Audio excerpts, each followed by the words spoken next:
Thanks for finally showing up.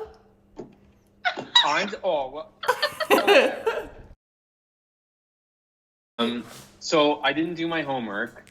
I didn't even have time to look at those questions. I was very great that you sent them to me. I was like, oh, that's really great. And then I didn't get to them.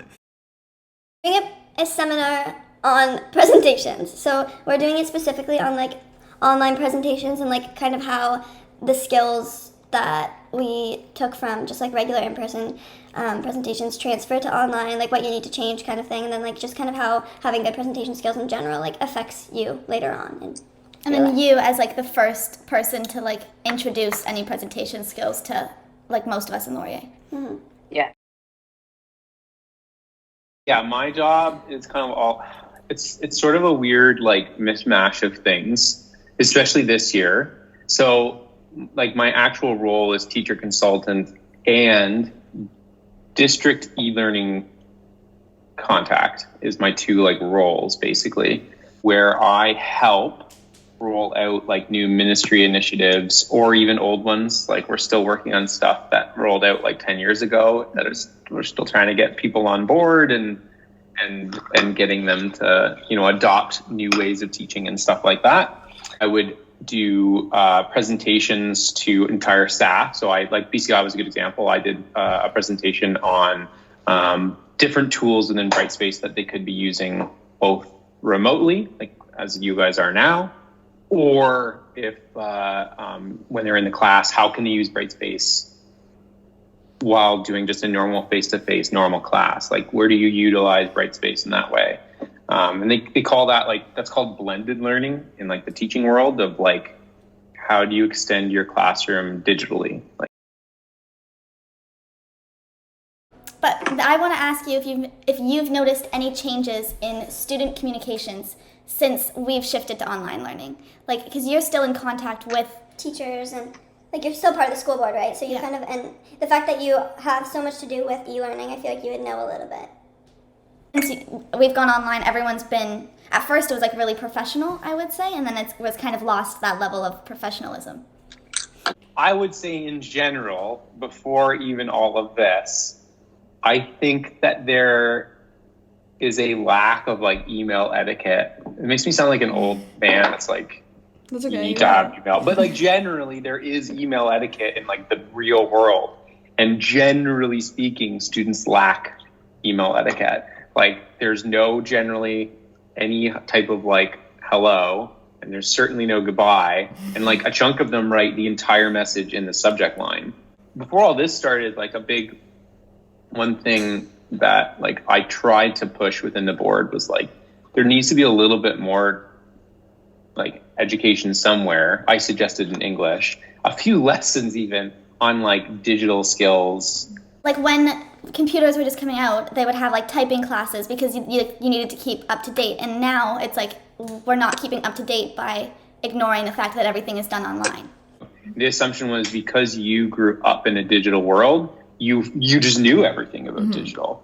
And what I'm finding and what I think some teachers are finding that are looking at is that that's not always true. Yeah. And it's no fault of your own, because I think that a bunch of like stuff that used to be taught just isn't taught anymore. It's interesting. So to loop back to your question, because I just went on a tangent there. I don't know if much change. Like I would say that maybe some of that email etiquette has fallen away a bit, for good or bad, is that you really more to the point emails.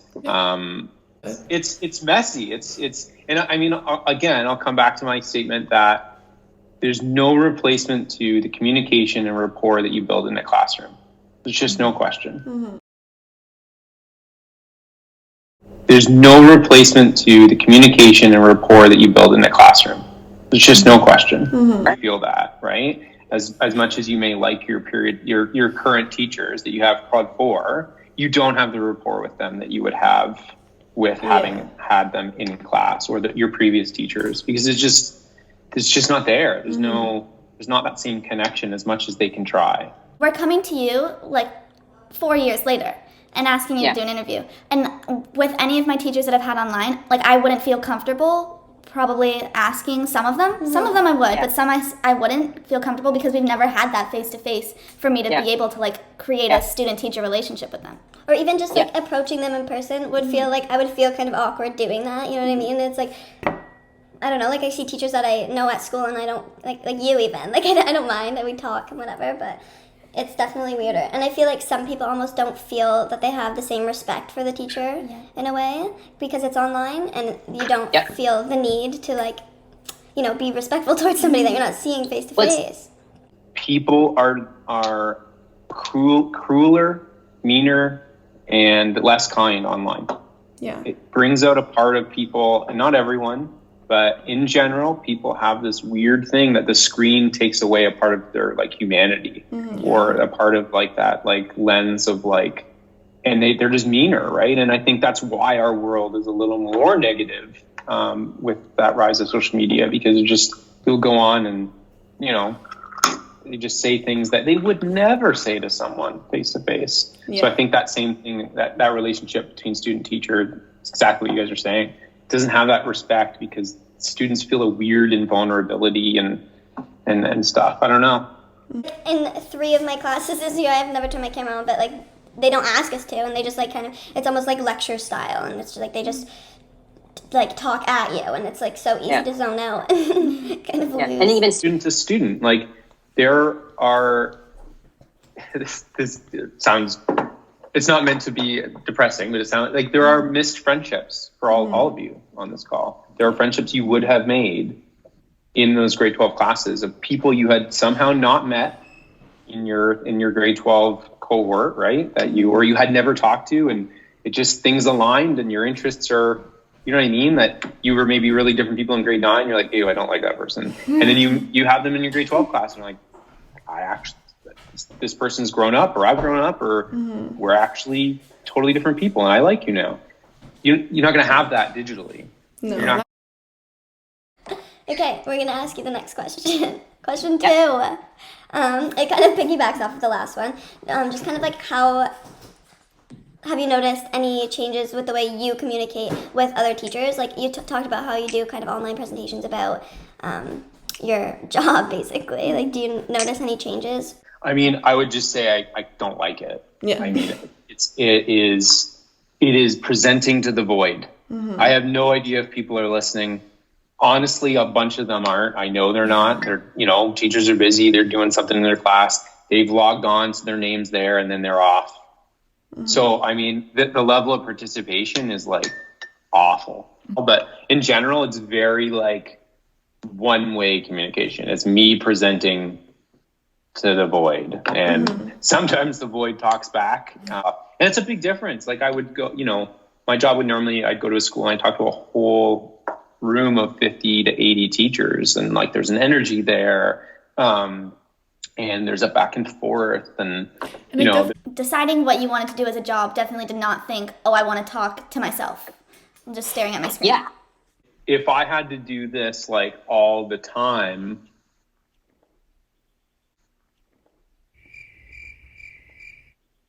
I would not want to do it. I would say I would not want to do it. What I like about teaching is building the rapport with students and those relationships and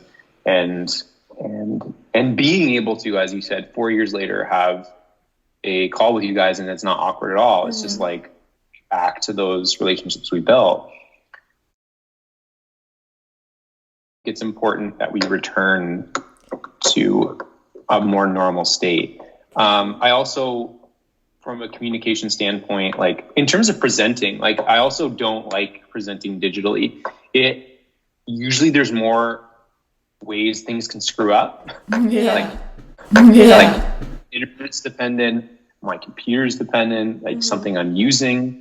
And oddly enough, like, and it's fine if you share this because it's like, I've noticed it. It's just a really weird one-off. I don't have any anxiety presenting. I got anxiety this year presenting to a school through Teams, and I would get like worked up before I went on camera, and I no idea why. It just, and I don't know if it was just because there was zero energy beforehand, like knowing the people in front of you, or even maybe just knowing people can be meaner on that other side of the screen, and so I'm judging what I'm saying so carefully, and probably and trying that's to a terrible like way keep them involved too is like kind of difficult. Like you don't want people to be like, ugh, boring. Like this dude's so boring. So on it, like, what do you do anything to like different to kind of keep the teachers or whoever you're talking to like engaged or like listening? There's little you can do. I mean, I could throw some flashy tech stuff up, but like that doesn't usually like actually do much, and usually it breaks anyway and doesn't work. Goes back to the rules that that you might have learned in some of the classes. Like I don't put if I do a PowerPoint, there are like, I keep it to a maximum of a sentence. Mm-hmm. Usually I'll do an image where it's sort of the image that they keep looking at as I'm talking about something, right? Where if I just put a bunch of words up, like, it's like the number one way to tune out, right? Whereas if he's about to read this, my voice and the way that I speak can grab people's attention, right? Mm-hmm. My passion, my intonation, some of those key factors of voice we talked about in grade 9, not projection. We don't have to worry about throwing our voice all the way. No, but eye contact. Being passionate, which I think even now comes across in this conversation. It grabs people's attention. If I go in there going, oh, here we go, and I'm like, okay, so we're here to talk to you about, and I keep my voice level, and people are gone in under a minute. Yeah, like, boring. Whereas if I come in, excited about whatever I'm going to talk about, passionate, I make sure to vary the range of my voice. It helps. It grabs people, right? Mm-hmm. I would try to involve people, but the problem with involving people, and I'm sure you've had this in class, like if I ask a question, what do you guys think about this? Silence. No one says anything, and then it's so awkward. You're like, is there anyone listening? Mm-hmm. So usually I don't even offer those opportunities because it does usually lead to a really awkward silence. And honestly, like, I don't know if it's because teachers aren't listening to me or if no teacher has a question or wants to like jump into this space. For sure. So usually those opportunities I don't even take now. It depends on your audience too. Certain schools, I could throw it out there. Like BCI, I could throw it out there and I would probably get some responses. Yeah. But is it because those teachers know me? That's what I was thinking. Like, I feel like if you know the people beforehand and you're doing an online, like in Laurier, when we do presentations, like we kind of use like different engaging things. Like we ask class questions and like we all know each other. So we're definitely more inclined to answer. Like, whereas I've done a presentation in another class and I like tried to ask a question and like nobody said anything. And then the teacher said something and I was like, you don't have to. That's okay. But it really does come back to some of those, like, even whether in person or technical, it comes back to those really foundational things of being passionate, using your voice, not reading off something, actually speaking from it. Not memorizing it all. I know you guys hated that when we talked about that in grade 9, and it's a really hard concept. Okay, you want me to memorize it, but not memorize it. Totally, I get that. But I bet you're all at a point now that you know what we meant, that like you're doing a presentation that, you know where you need to go with it, but not to memorize word for word, because you've all sat through presentations where the person is word for word, and you're gone within 20 seconds. That's pretty much where I want to go with the next question, is like with those like foundations and principles of just like communication, just talking and presenting, like, do you think that even just in your adult life, like communicating with other adults, like, do you notice those things, like whether they come up or whether they don't? Like, would you say that having good presentation skills, like you said, like you're not nervous, you can present easily to like large groups of people, do you think that affects your communication in day-to-day life as an adult? My presentations in high school, honestly, were probably just terrible. And I mean, I certainly use that stuff in my like career. In my job when I was younger, like, I worked at Future Shop or, I'm sure with you guys working out in the public, some of that kicks in when you're talking to a customer and you don't even kind of realize it. But there's sort of that, other self where you put forward when you're trying to talk, professionally to someone or something like that. So they kick in generally in a professional environment. So it's not something that I use all the time, I guess is what I'd say, is that it's a tool I use when it's appropriate. And I don't even think about it, to be honest. It just kicks in. Yeah. Like Those for people our skills. age, I feel So this just goes along with just online presentations in general. How do you think an effective online presentation looks like? From confidence. You've done so many presentations that there's a confidence there, right? So that even when you sit down for an interview one-to-one, there's a presentation part of it that kicks in and you have confidence like, I got this. for sure. I can talk through this. I think I actually think breakout rooms can be really useful in a online presentation of some sort. I think a presentation has to be, I don't know. I think you got to be like hour and a half max. If you're doing like a presentation to a group, whether it's a conference that you're presenting to or a teacher's doing it's got to be an hour and a half max. And I think as part of that hour and a half, you need like breakout rooms to split stuff up and have people discussing what you're talking about. Involving the participants, I think, is so essential. I think keeping the people engaged, because it sort of makes them accountable. If you know there's a breakout room in 20 minutes and you're going to have to talk about what I'm about to tell you, you kind of need to listen. Or if you're going to be in this breakout room of 6 people and you're like, I wasn't listening. I mean, what are you going to do, right? When there's a presentation happening, there's a lot of other stuff I can be doing. If I'm listening to you to do your presentation, Bree, I can all of a sudden click Facebook or Instagram on my computer, or I get an email and I go down a rabbit hole and all of a sudden I realize it's been 30 minutes. Like it just becomes a podcast. No idea what they're talking about. Podcast? Yeah, it just becomes a podcast. Like the teacher's just like in the back. Yeah. Like online shopping. Yeah. It's a podcast with no rewind button. So then you're like, Miss McGregor. This is for Miss McGregor. Is fun No. and awesome and Yeah. interesting, and we love her class, and we don't go online shopping during her class. Never. Yes. like there's a lot of other forces pulling your attendees' attention. I don't know. I think a PowerPoint can be effective at certain points, like to help guide. If you do tune out, where you come back and go, what's he talking about? Oh, okay, yep, he's talking about this. But I don't think a lot of words are a good idea. And I think that I think the PowerPoint, how to lay out a PowerPoint is the same.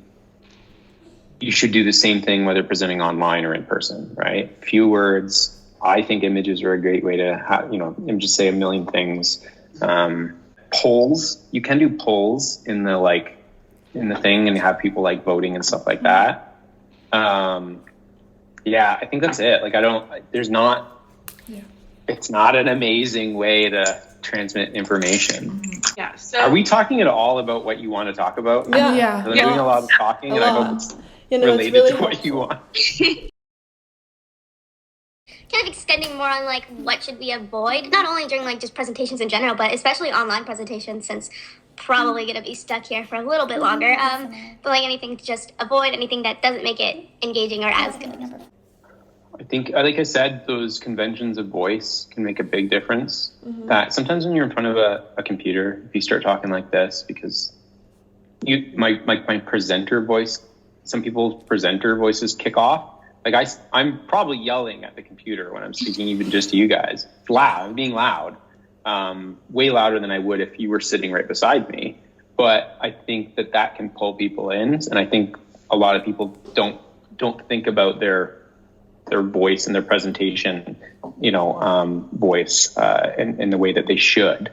PowerPoints with tons of words, avoid that. That's not good. I've been in a few where like people want to be silly, or like they're like, oh, let's do this first. This is fun. Like, and it usually flops. and even being just like expressive, like with your face and whatever, like your movements, I feel like that also can come across. Would you agree? I would agree. I think it's still important for you to be full of excitement and energy and passion, because whatever you're presenting, hopefully you believe in it, or like you like understand what you're about to present and you want other people to understand it. And I think like as soon as I turn the camera off, there's something lost, right? Your face. Like there is something lost there, because like what you were saying, Abby, is there's something about like my facial expressions that still come across, right? And like even if I'm presenting and like I have a PowerPoint, there are points where like I know I don't need the next slide for a long time. Sometimes I'll cut the PowerPoint, because the PowerPoint takes almost the whole screen. If you cut the PowerPoint and just have then my face gets bigger, and then my facial expressions matter a little more and stuff like that, right? No, all of a sudden I just become a voice, right? And I think something's lost there. A lot of what we talked about today is like just a bookmark or a bookend and like this part of our lives, right? I would hope that we do not have to present digitally in the next school year, or very rarely, or I mean, I think there's a place for digital stuff. So I hope that there's lots of learning here that we've talked about this in this hour, but I hope that a chunk of it is just something that we can more reflect on than have to learn from. My last point, just that I kind of want to keep up with like my in-person presentation skills when I'm online, like body language and whatever, because I'm gonna lose it if I don't, you know what I mean? And then it's like you have to like build up that confidence again, and it's just like, yeah, I think it's hard to remember that this isn't what life is gonna be like forever, but Yeah.